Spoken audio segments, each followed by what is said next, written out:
ceux qui méritent effectivement d'être extraits pour l'audience de demain. Je crois que sur ce, la Cour va suspendre les travaux pour présence des témoins cités pour l'accusé de Mahfoud. L'audience est suspendue.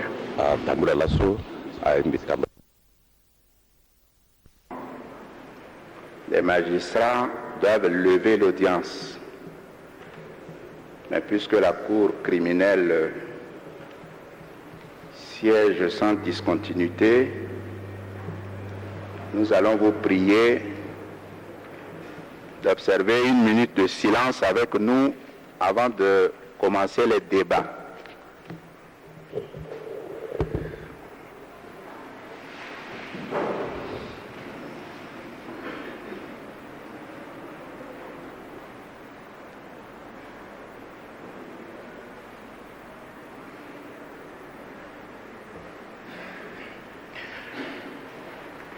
La Cour vous remercie.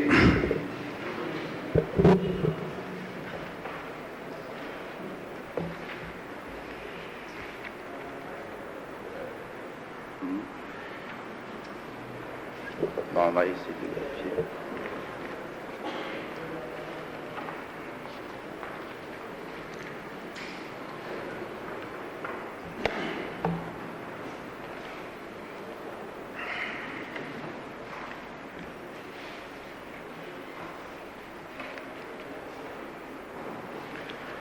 Bien, l'accusé de Mahfoud est invité à se présenter à la barre.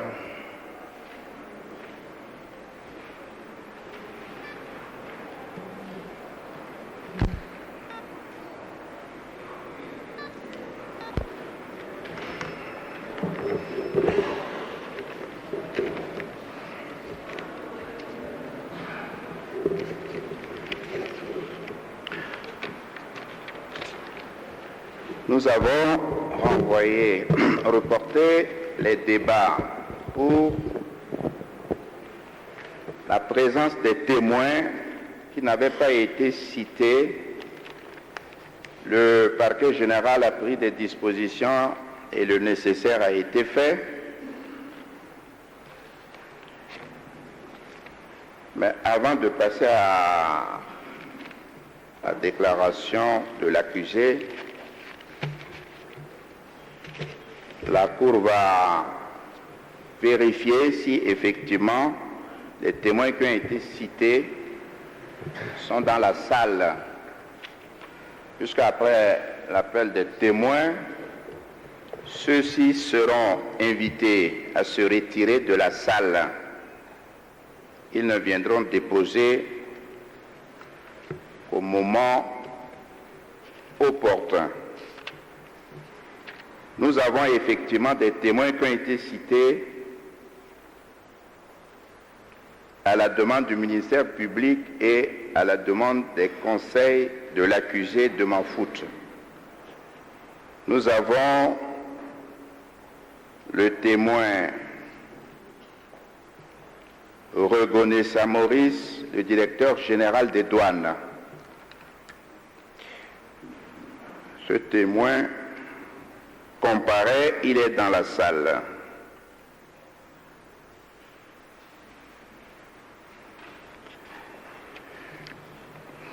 L'ancien ministre de l'Intérieur, M. Biko Théodore, présent.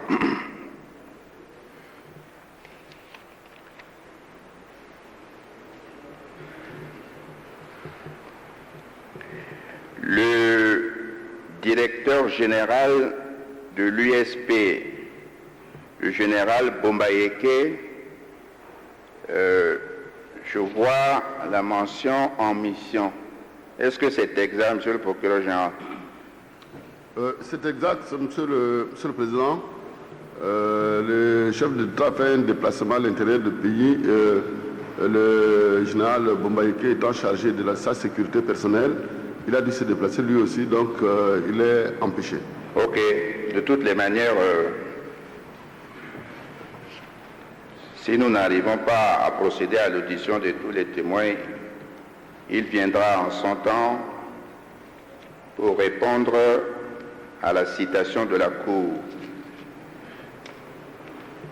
Nous avons le gardien de la paix, Banga Ange Ruffin.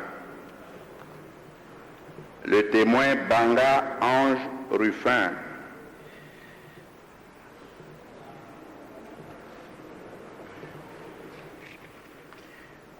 Le sergent-chef Abdoul Simplice en mission.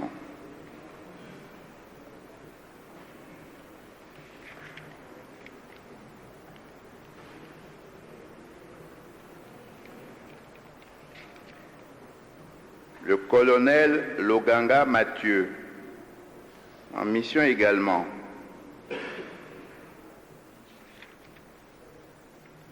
Le commandant Bouba.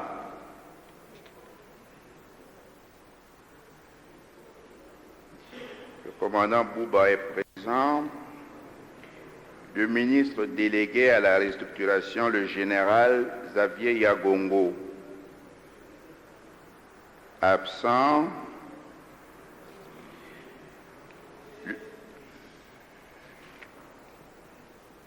L'ancien ministre de Désarmement, M. Doyene, présent. Le général Mazi.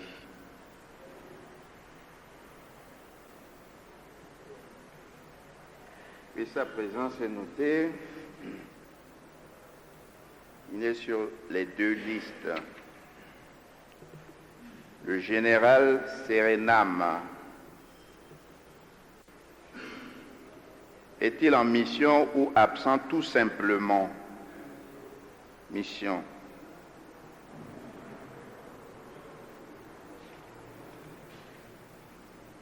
Le colonel Dandito Samedi. Mission. Le capitaine Bendouman. Présent. Le colonel Wandana. Mission.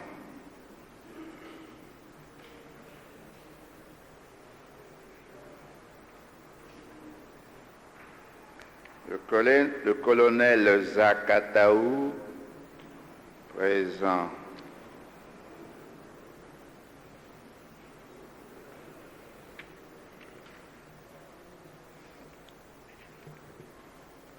Le lieutenant Mboya, je ne sais pas si... Absent. La Cour vous prie d'accepter ces excuses parce que nous travaillons avec une liste qui certainement ne doit pas correspondre à vos grades actuels. C'est à vous de rectifier parce que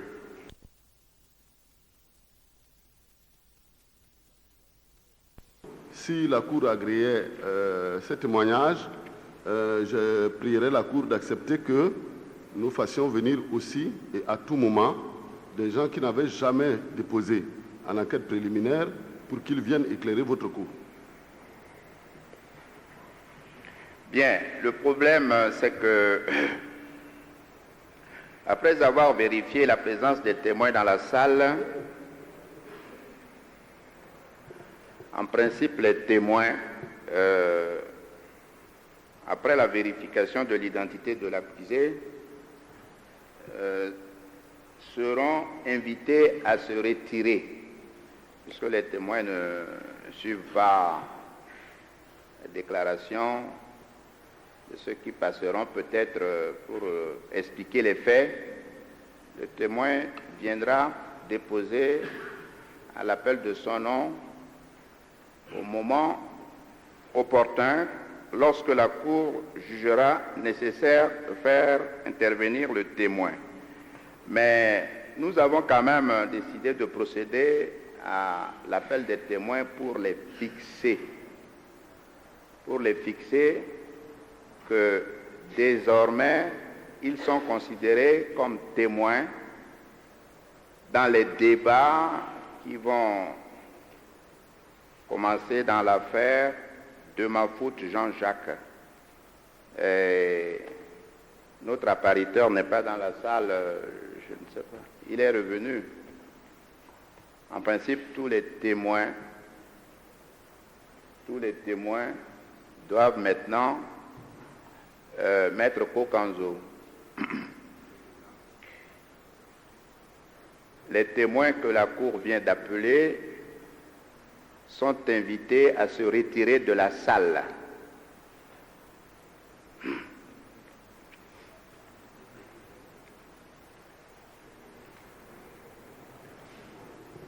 On ne sait pas à quel moment on peut appeler, par exemple, le premier ou le deuxième témoin. Vous ne pouvez pas suivre les débats. Vous viendrez déposer à l'appel de votre nom sur invitation de la Cour.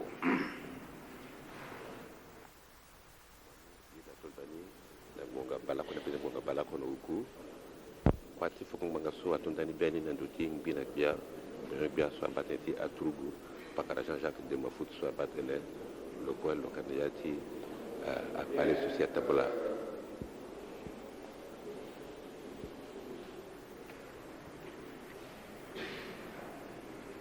Oui. C'est quel nom, s'il vous plaît? Emmanuel Ngoya, lieutenant Emmanuel Ngoya. Bien. Vous êtes pensionné présent, vous allez vous retirer comme les autres pour l'instant.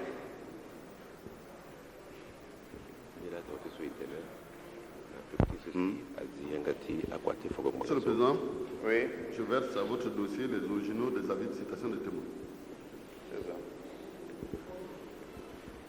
Itere na pegoti swazi yangati akwati fongo magaso pakara zakari do baso ke mokunji ti Oui, c'est la régulation par les agents d'exécution.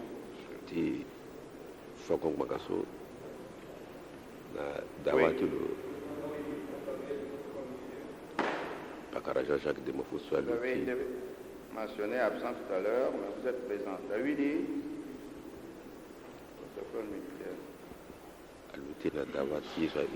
Il y a un autre. Vous allez vous retirer également comme les autres témoins.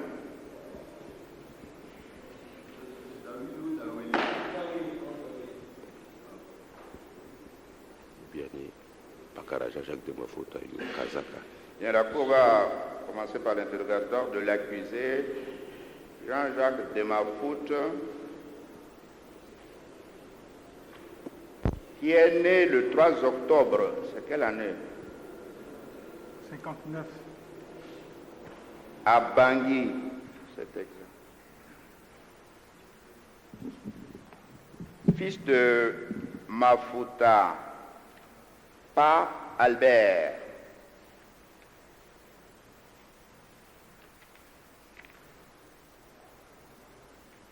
C'est bien ça le nom de votre père? Tout à fait, Monsieur le Président. Et de Ingaman Jeanne. Domicilié au centre-ville. Profession? Quelle est votre profession? Avocat. Avocat.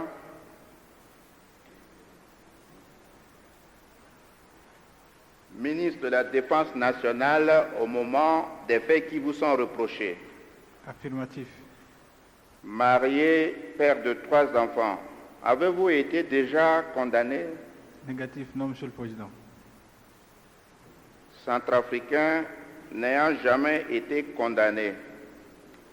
Bien, ce qui vous est reproché, c'est ce qui a été exposé dans l'arrêt de renvoi en cour criminelle, mais je vous le rappelle, il s'agit effectivement du crime d'atteinte à la sûreté intérieure de l'État, prévu et puni par l'article 70 et 75. Donc vous êtes inculpé d'avoir à Bangui courant mai 2001, en tout cas depuis temps non prescrit, porter atteinte à la sûreté intérieure de l'État par des manœuvres ou des actes de nature à compromettre la sûreté publique. Ce sont des faits qui sont prévus et punis par les articles 70 et 74 du Code pénal.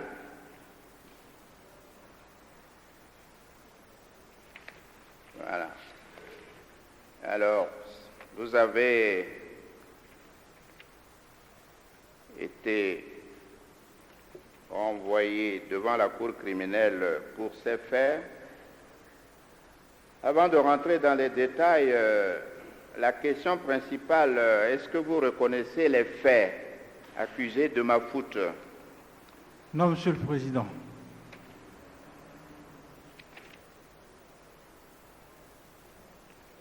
Donc vous plaidez non coupable. Alors, quelles sont vos explications si vous ne reconnaissez pas les faits? La Cour posera cette question après la présentation de vos premiers moyens de défense avant de rentrer dans les détails. Vous ne reconnaissez pas les faits? Pas du tout, Monsieur le Président. Je vous remercie beaucoup. Je vais essayer, avec la grâce de Dieu, comme je l'ai dit hier, de vous expliquer que tout ce qui m'est reproché, en fait, relève plutôt de l'imagination et ne repose sur aucun fondement. Et comme vous pouvez le constater dans le dossier, il n'y a aucun acte réel posé par ma personne qui puisse justifier une telle inculpation. Donc je ne reconnais rien et je plaide donc non coupable. Monsieur le Président, Messieurs les assesseurs, Messieurs les membres du jury, Mesdames, Messieurs, avec votre permission, je voudrais faire une petite déclaration. Une petite déclaration sur les faits. Sur les faits, Monsieur le Président. C'est ça. Où je voudrais situer un peu la Cour sur ce qui peut-être a entraîné la Commission à décider de m'inculper.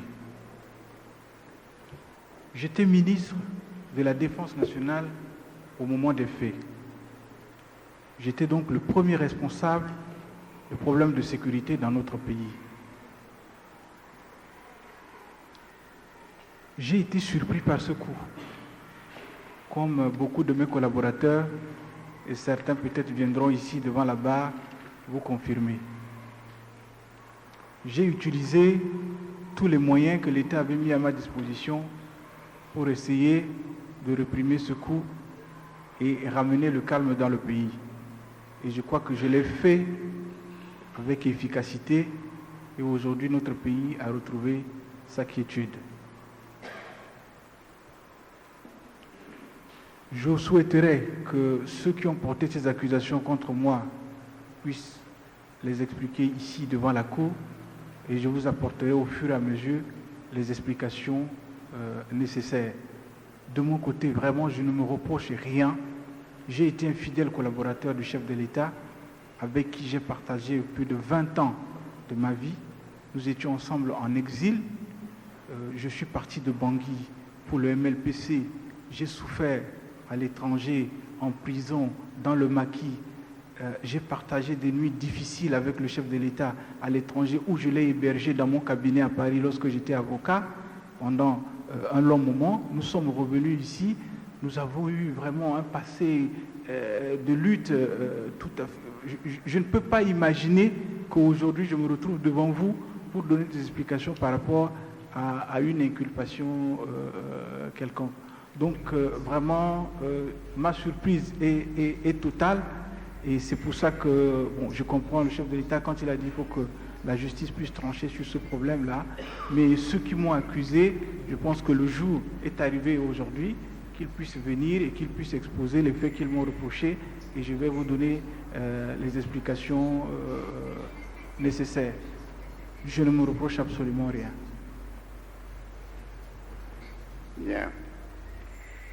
Bon, le problème, c'est que peut-être que vous pensez peut-être à des personnes que vous connaissez, que vous mettez peut-être en cause par rapport à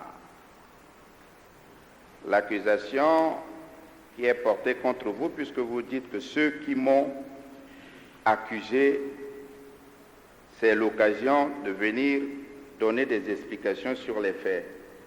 Mais finalement, c'est le ministère public représentant de la société qui vous fait traduire devant la justice de votre pays pour des faits qui constituent effectivement des infractions. Ce qui vous est reproché, je le rappelle, c'est que au courant du mois de mai, il a été relevé que vous étiez effectivement en train de chercher à renverser, puisque les termes qui conviennent, c'est bien ça, à renverser le régime. Donc l'article 70, peut-être que dans l'inculpation qui a été rappelée, n'a pas peut-être été précis, mais l'article 70 qui a été visé dit cela. Il s'agit d'un attentat qui est une entreprise violente contre les personnes ou les biens ayant pour but soit de détruire ou de changer le gouvernement, soit d'exciter les citoyens ou les habitants à s'armer contre l'autorité.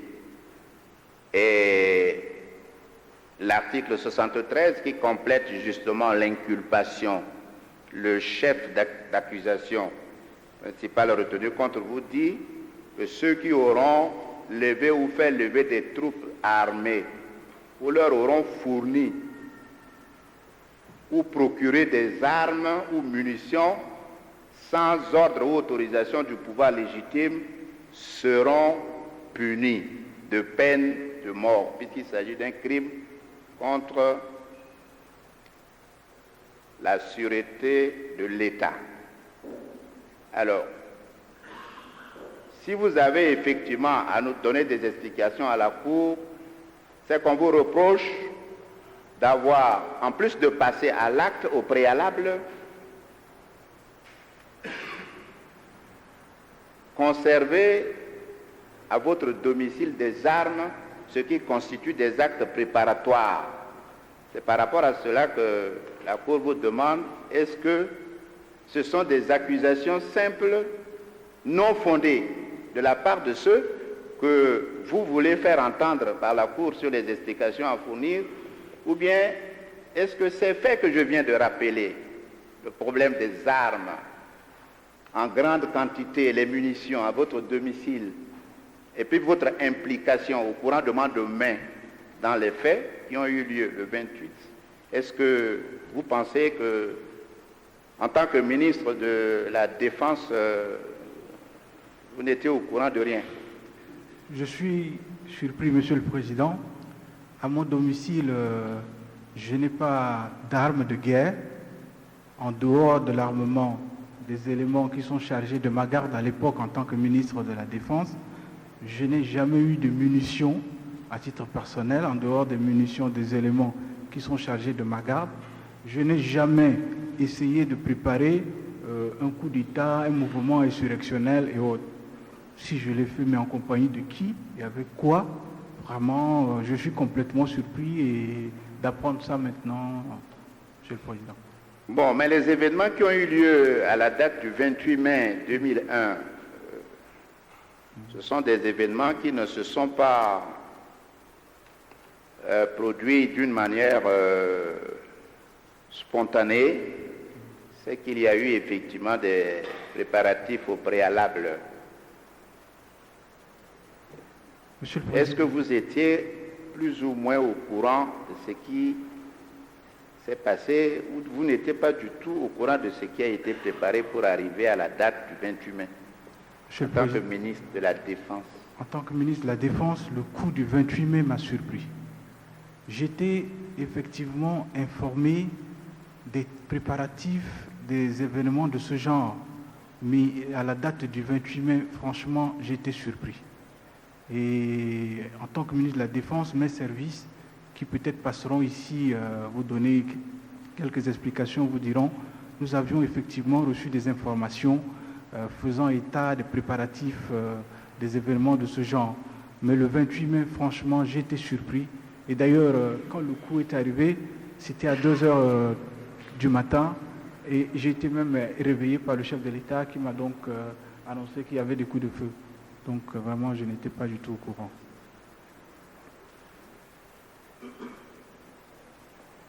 Vous étiez quand même informé des préparatifs qui se faisaient dans certains quartiers de Bangui.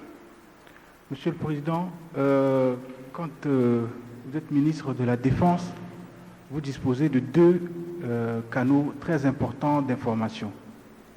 Vous avez la direction centrale des renseignements du ministère de la Défense nationale, donc qui vous informe par rapport aux événements qui ont lieu dans les différents corps de l'armée. Et vous avez la direction générale de la gendarmerie qui vous informe également sur ce qui se passe dans la vie, dans la société centrafricaine. Je vous assure que sur le 28 mai exactement, aucun des 2 services ne m'a donné un bulletin d'information sur cette date-là. Tout comme mon collègue du ministère de l'Intérieur, nos 2 services avaient des informations, effectivement, sur des réunions qui se tenaient dans un certain nombre de quartiers de Bangui, notamment à Boirab, notamment à Wango, et tous nos services étaient effectivement dessus en train de chercher à vérifier l'information parce que nous avions un grand problème de la véracité des informations qui étaient données par les indicateurs. Donc le coup nous a vraiment surpris. Par contre, il y a eu un événement intervenu le 19 mai à Mongumba et qui nous a mis un peu la puce à l'oreille et qui, à mon avis, maintenant, puisque avec le recul, je suis en train de voir, c'est un peu là où est parti le coup d'État, en fait, du 28 mai.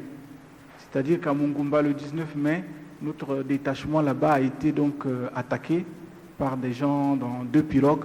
Et au cours de l'attaque, le détachement a riposté et a fait 8 morts. Et à partir de là, je pense que le coup d'État que nous avons connu le 28 mai, c'était ça le déclenchement. Mais je ne savais pas vraiment, j'étais surpris comme tout le monde. Donc les renseignements n'avaient pas bien fonctionné? Non, les services de renseignement, aucun service, d'ailleurs ils viendront ici, pouvaient confirmer auprès d'eux, aucun service ne m'avait dit que le 28 mai, il y aurait un événement de ce genre-là. La seule chose que nous savions, c'est qu'il y avait donc des réunions dans les quartiers. Et en tant que ministre de la Défense, j'avais mis en place un certain nombre de dispositifs pour parer à toute éventualité. C'est-à-dire que lorsque j'étais ministre de la Défense, après avoir fait toute la réorganisation de l'armée, nous avons mis en place dans un premier temps une patrouille mixte dans Bangui. La patrouille est composée d'un certain nombre de militaires, de gendarmes et de policiers. Donc cette patrouille, à bord de 3 ou 4 véhicules, doit circuler dans Bangui le soir à partir de 20h jusqu'à 5h30 du matin. Et ils se répartissent tous les quartiers. Donc pour moi, cette patrouille existait. En plus de cela, tous les jours dans les corps de l'armée, j'ai mis en place ce qu'on appelle les piquets d'intervention. C'est-à-dire que dans chaque corps, il devait y avoir ce qu'on appelle un piquet, c'est-à-dire une section qui intervient. Et donc l'intendance prend en charge ces piquets d'intervention et c'est géré par la garnison de Bangui.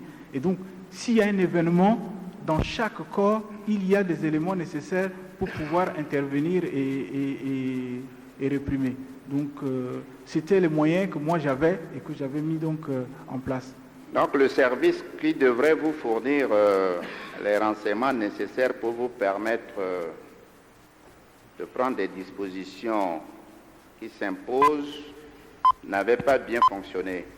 Mais une semaine avant la date du 28, le chef d'État avait convoqué une réunion à la présidence, Oui. justement à propos de cette situation qui commençait à se présenter.